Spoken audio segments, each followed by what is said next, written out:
Two cars collided with an Amtrak passenger train this morning in Florida. One person was killed, several others hurt. Firefighters are looking for more possible victims because an empty child seat was found near the area of that accident. With this tough economy, some are opting to neglect their health and sometimes skip visits to the dentist. But there's a way to get dental care for a fraction of the cost for folks who do not have dental insurance. Reporter Karen Brown tells us more. Dental work at a discount. It's the only way Joanna Damaska can afford it. I work for a nonprofit organization, so there's absolutely no money for benefits like health and dental. Jennifer Duthal's employer only provides partial coverage. You have to pay, I think it's 80% out of your pocket, yes. In fact, almost everyone here has little or no insurance. We see all types of patients from all age ranges. They're able to get the treatment they need by trusting their teeth to a student. Okay. This is the NYU School of Dentistry, where future dentists get hands-on training under the watchful eye of an instructor. We need to remove some more up top over here. Okay. There are about 60 dental schools around the country. At this one, they see about 1,500 patients a day, and folks can get everything from a checkup to a root canal and even cosmetic procedures. Prices are about half to a third of what you'd find at a regular dentist, but that discount comes at a cost. The students take about twice as long. A procedure, a simple filling, is an hour, hour and a half, could be 2 hours. Our key here is not doing it fast, it's doing it well. At their first visit, both Jennifer and Joanna were a little apprehensive. Because I was convinced that, dental school is not going to be as nice. But they say the work is top-notch. For me personally, it's better. And for these patients, it's also better for the wallet. In New York, Karen Brown, Channel 8 Eyewitness News. Now, UNLV's dental school also has a similar program. If you'd like more information on that locally, you can call 774-2400. People in Washington State are protesting some coffee shops featuring scantily clad women in swimsuits. I see people, out on the lake in their swimsuits, and I don't see how it's any different, right? We're just making coffee. The coffee's hot, Baristas at this coffee shop serve up espresso while wearing nothing but a bikini. Parents in the community say it's something that's really for adults, should be kept private away from the eyes of kids. They've even set up a clothing drive to try to bring some clothes to these girls. Yeah, that'll work, don't you think? I'm just worried about the steam. I mean, you could have an on-the-job injury that could be really nasty there. You got to protect yourself. Japanese film crew caught an acrobatic fish flying through the air. Straight ahead, we're going to show you how this finned creature was able to fly above the water. Check that out.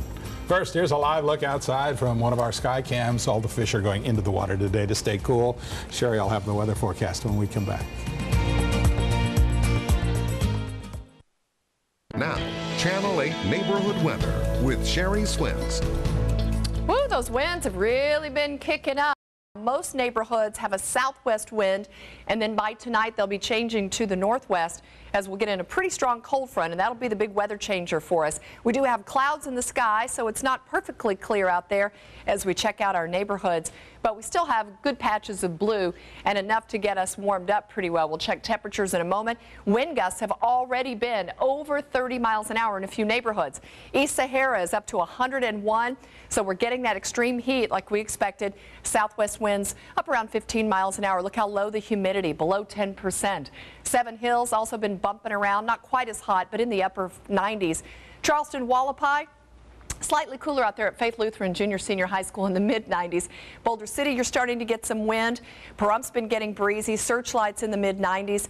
And we've even got a hot 102 up in Mesquite. And we'll continue to see these 10, 15, 25 mile an hour winds getting even stronger. We have a lot of watches and advisories to go through. A heat warning until 7 o'clock tonight, and then a wind advisory that will kick in early tomorrow morning until 3 in the afternoon as that strong cold front bears down on us. We might get winds to 50 miles an hour, and a red flag warning, and that's these strong, gusty, dry winds, low humidity with these dry conditions really enhances the fire weather danger for us. Low is already pushing showers into the northwest, working against our high pressure in the southwest desert, and that's creating these stronger southwest winds. So we will be windy, but as we get a cold front, you can already see the cooler air in the Pacific Northwest. That cold front will slide through tomorrow, and that is going to drop the temperature significantly. Portland's at 57. We're at about 100. Still looking for about 105. Gusty southwest winds again expected to maybe 40 miles an hour. Could even be 50 miles an hour by the time we get to tomorrow morning. Those are dangerous winds and definitely why the National Weather Service issued an advisory. Look at the big drop in temperatures. 20 degrees tomorrow. We go from 105 to 85, even down to cooler mid-70s. And this low pressure comes on in. It sticks around for a while. Brings us a chance of showers and thunderstorms, and temperatures definitely below normal until we get to about Memorial Day. So very unsettled, headed to a holiday. People want to golf, boat, barbecue, You can't definitely swim. plan for. I think Sunday will be okay, and definitely Monday, but Saturday is going to be fairly iffy. Humid too, maybe. Yeah, probably. All right. Well, I'm glad to have the heat gone. Yeah, that will be nice. Take anything, I guess. Absolutely. Thanks. Now here's something you got to look at closely. A Japanese film crew caught a fish flying through the air. You can see this animal doing acrobatics above the water. The crew was filming a video for a nature program when they actually caught a fish on camera, able to continue flapping and flying by beating the surface of the water with its tail fin as soon as it started to lose altitude. This is not a bird, we're told this is a fish. Now, I've seen those things. It's a talented fish. Well, we go from fish to birds now. Some pink birds on the verge of extinction are settling into some new homes in Seattle. We'll show you how flamingos are making a comeback. Channel 8 Eyewitness News live at noon. We'll be right back.